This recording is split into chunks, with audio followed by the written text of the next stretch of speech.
I'm Ahn Kook. I'm working for Conrad.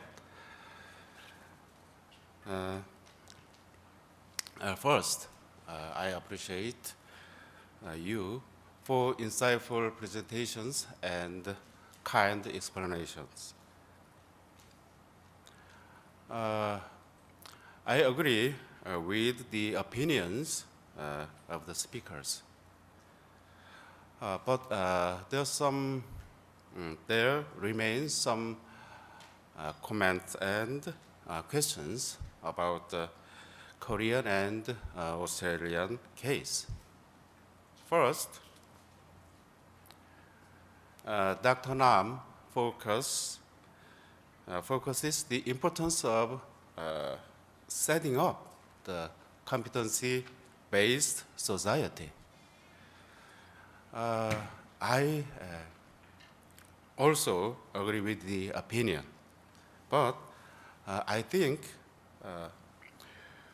we need to check the characteristics of the jobs provided by Korean firms, especially small and medium-sized firms.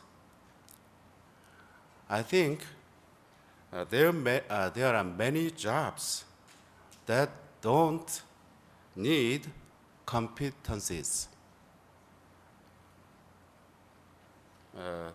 This problem I'll talk more after.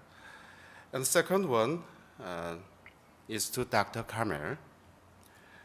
I saw the rather high non-completion rate of apprenticeship programs in non-trade jobs. What kind of jobs are included in non-trade jobs? What is the reason for that phenomenon? And you, Dr. Kamel, did not explain on the program's achievements. What are the results of the apprenticeships program, especially in terms of employment rate? Will the apprentice become an employee in that firm after completion of the program?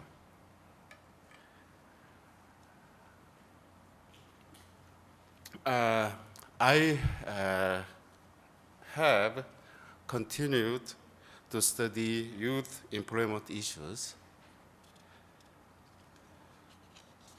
and I have realized that it is very difficult to understand the youth employment issues and to solve the youth employment problem.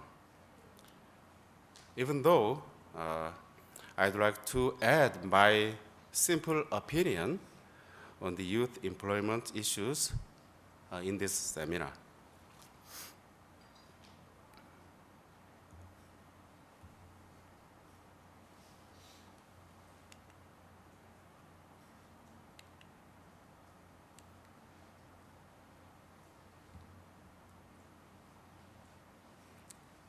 이거 어떻게 하면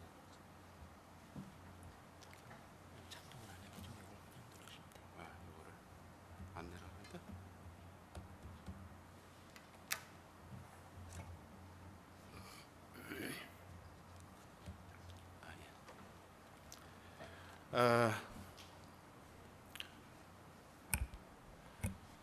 This slide, as Dr. Nam showed,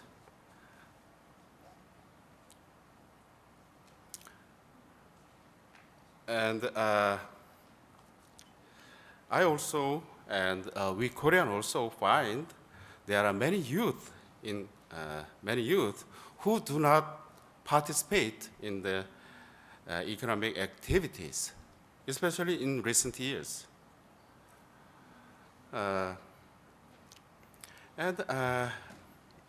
So we Korean have to focus this non-economically active youth. Why they are, my question is, what they are doing now? And so this slide shows us the activities of youth in non-economic activity.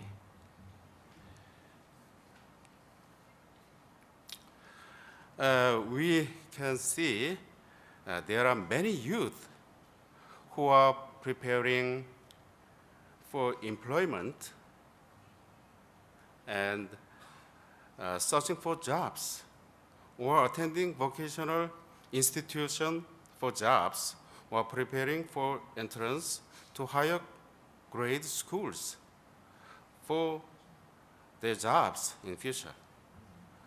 So we can tell many youth are trying to get a job and making a lot of efforts. But I guess Korean youth do not satisfied with jobs provided to them.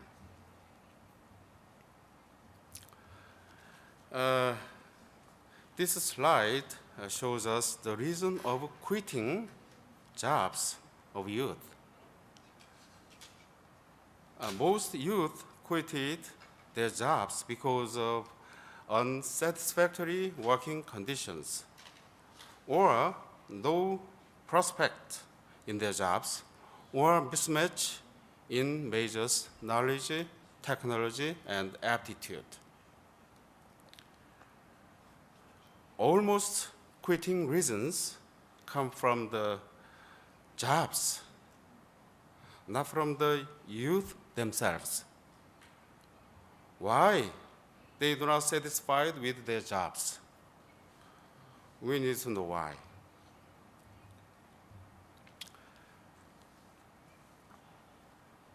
Now, the young ones in Korea have been educated very well. So, after high school, more than 70% of students go to college or universities. Let's see the left figure of this slide. There is a graph of youth's last schools. Almost 75% of youth have college education or more. But as you can see in the right figure of this slide,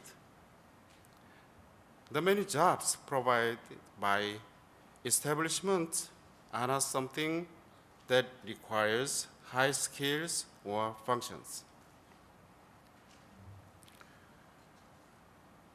About 40% jobs in vacancies are very simple one. So the jobs don't need any special skill and special education. The jobs which need more than 4-year university education account for only 15% in the all vacancies.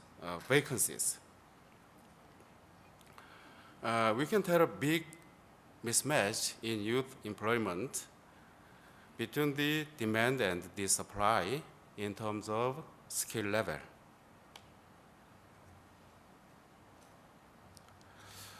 So we need to know the youth well. Korean youth, especially those who were born after 1980s, are not like their parents who experienced poverty and difficulties to make a living. Especially, the life values of youth are different from the ones of old generation. Long time work and endurance in a bad working environment, which were accepted naturally by elderly people are not tolerated by the youth. Look at this slide. This slide shows us how much value middle or high school students put to money, leisure, and work. As you see, the students put more value to leisure than to work.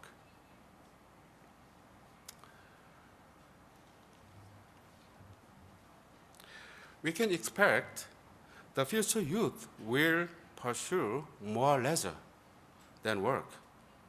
So, in order to induce young workers to the jobs, the working conditions should be improved to guarantee lots of vacation in working schedule.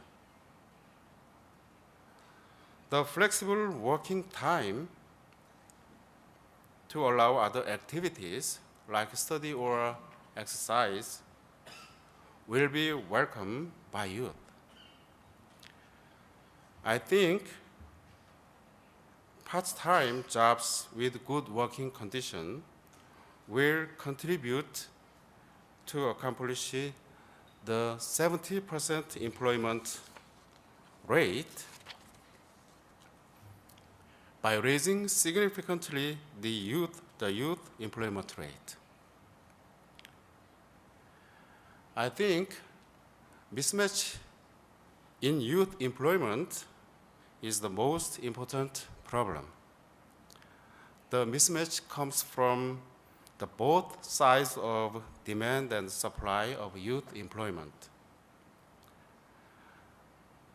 To set the policies to solve this mismatch, we have to focus and identify the desires and the abilities of youth. And then we have to try to make the firms provide the right good jobs to the youth. As we all know, it is very difficult to do the same thing because it is the change of job structures and it needs very, very long time to accomplish it.